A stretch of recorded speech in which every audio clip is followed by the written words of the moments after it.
conflicts? Ooh. There it is.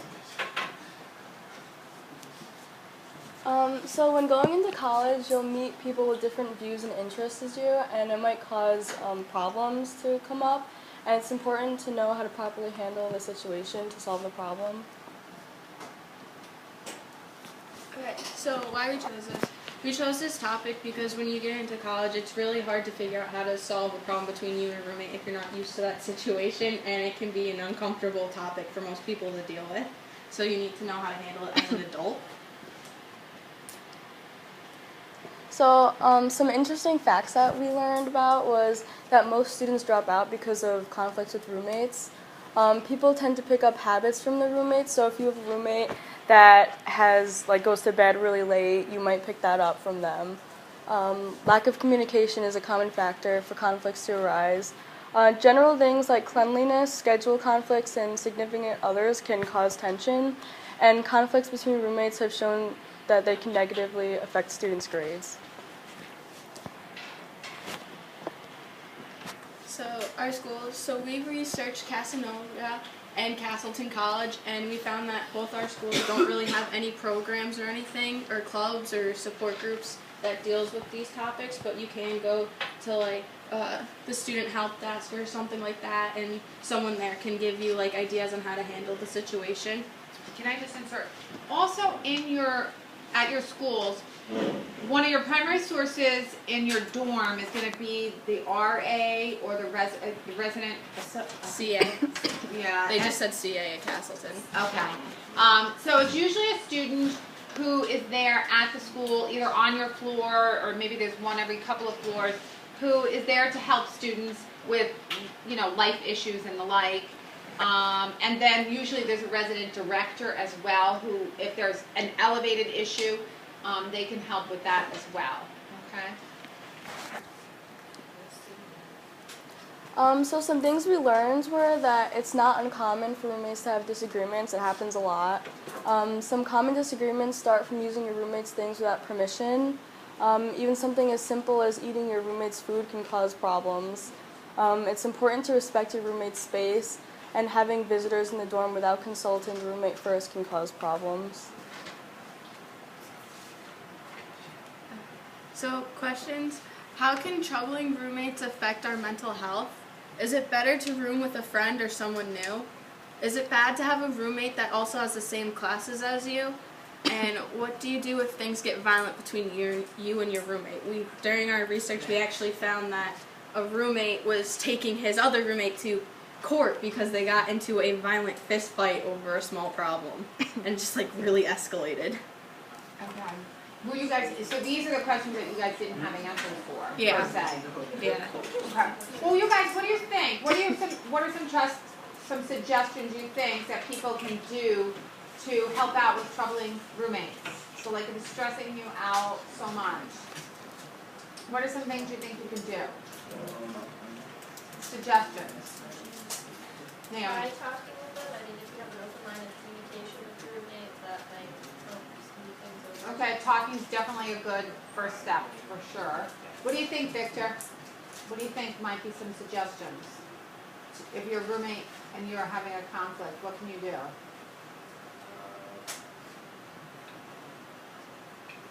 Think about it logically. What would you do? You have a sibling. Do you ever have any conflicts with your sibling? Yeah, but it usually just ends in violence. Not as much as be there. Okay, so what are some things you... What's, no, but even best friends have conflicts. I had 4 sisters. We would have conflicts. How many of you have siblings? Okay, so for you, those of you who have siblings, not all, some of the ways that you work through the challenges that you have with your sibling, maybe some approaches that you can use when you go off to college. The tricky part is that you're living with, in some cases, a stranger. And you don't know how they're going to receive some of the things that might bother you or that bothers you about them. Okay? So You have to be considerate of other people's feelings. Talking is definitely a very good first step. They said that was like one of the major things to do is to sit down and talk with your roommate first when you get there to lay down some like basic rules. Right. Go ahead. So how to be prepared is to expect to make some sacrifices, set boundaries early in the year so you all know how you're going to live with each other. You have to communicate, and you should get to know your roommate beforehand. So you shouldn't judge them on their social media or anything like that. Like you should like talk to them in person before you start living with them, so you can get to know their personality. Recommendations. Don't feel pressured to be best friends with your roommate. Respect each other's belongings. Make other friends. And don't be afraid to speak up if there's a problem occurring. And that's like where things usually got worse for most roommates, is they were afraid to bring up the conversation because it was uncomfortable for them. The making other friends, I can't that's a pretty important one, because you're living with that person, and so when you need some away time, okay? Like, so it's good to make other friends other than the people that you're living with or in your immediate vicinity. So you can go and get your space if you need to. And same with them, hopefully. They'll develop other friendships as well. So that's a really good one. So some statistics that we found were that more females were requested change in roommate than males. One of the most common problems is that one person is usually a night owl and one is the early bird. And the most wanted habit for roommates is to have cleanliness.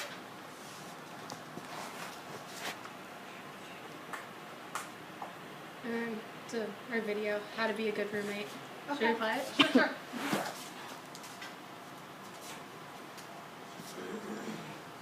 Does it give you? Okay, wait a minute. It's not going on. The volume's not going on.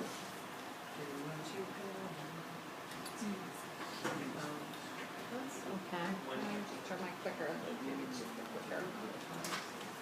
No, it's up all the way. Is it My dad has it. Oh. No, I don't have it. No volume coming in here either.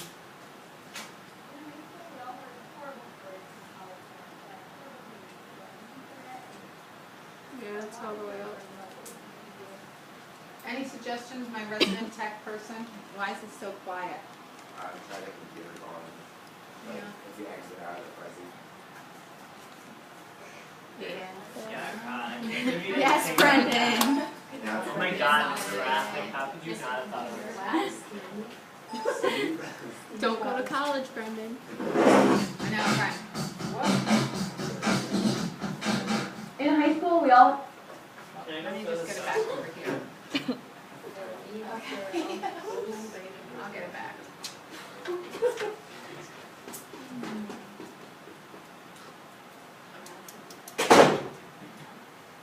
heard horrible stories from our college friends about terrible roommates who are inconsiderate and messy.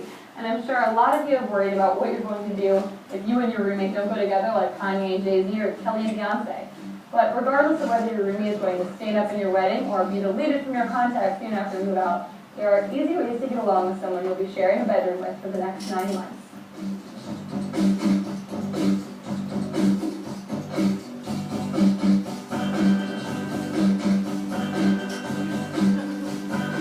This is the easiest one of all, hopefully. To put it in other words, don't be the type of person that lives for conflict and has no concern whatsoever for the well-being and happiness of others. When you're on the phone, use your inside voice and be conscious of the time of day or night, as well as the time your roommate has to get up in the morning. And maybe don't play your music at ear-shattering volumes to drown out the sound of their quoting every single line of Mean Girls. To break this down even further for you, don't make your living situation into a game of who can do louder, because neither of you will win and you won't feel satisfied after. You'll only feel content.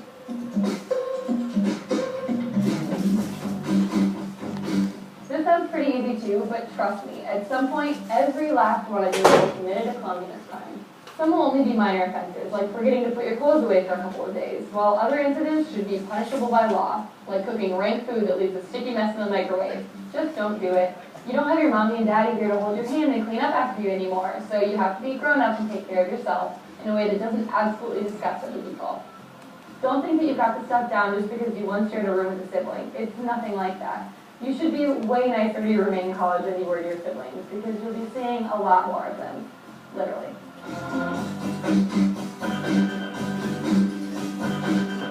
It sounds super cliche, but it really is the little things that are going to make or break your friendship or civil union as roommates. If your roommate's having a tough day, ask them if they want to talk, or, just be nice to them. It doesn't matter if this person is your best friend or your worst enemy. If you make an effort to do small acts of kindness, it'll make both your lives a lot more pleasant, and you'll find the person easier to live with. If you want to win a Best Roomie award, find out what their favorite snack is and give them a Hagrid-sized amount for the next trip home. Boom, instant friendship.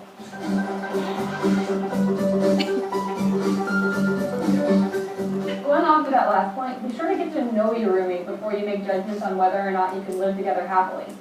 Find out if you like similar music, if you both love working out, or think cake is the mother of all things good and beautiful in the world.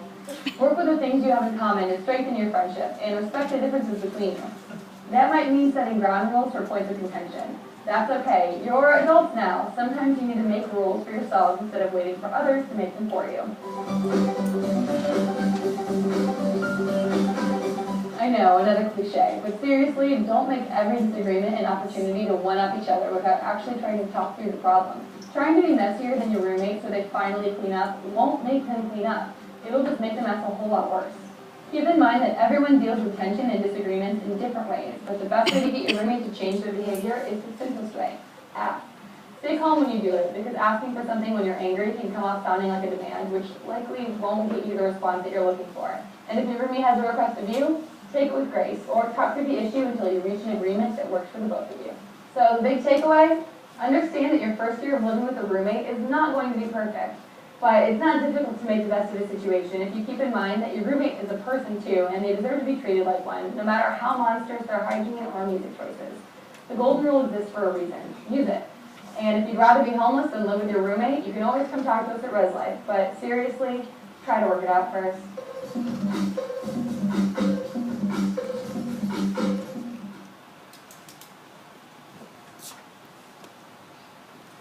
And resources. yeah. Done. Okay. So what's the big thing that you guys got out of this in terms of roommate conflicts? That communication is the most important thing. Like, you can work pretty much anything out by just talking to your roommate. Okay. Yeah, communication is key. That you're adults now. You have to solve it like adults. You can't wait for other people to solve it for you. Okay. Good. All right, good. Any questions from you guys? No. What about questions on your answer sheets?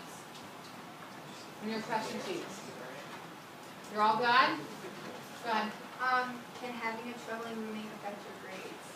Yeah, they said that if your roommate is like someone who likes to stay up late and stuff like that, that it can put pressure down on you to where it affects your grades and your mental health, and you can become like more depressed and things like that. Even if your roommate's happier, their bad habits can affect you just as much.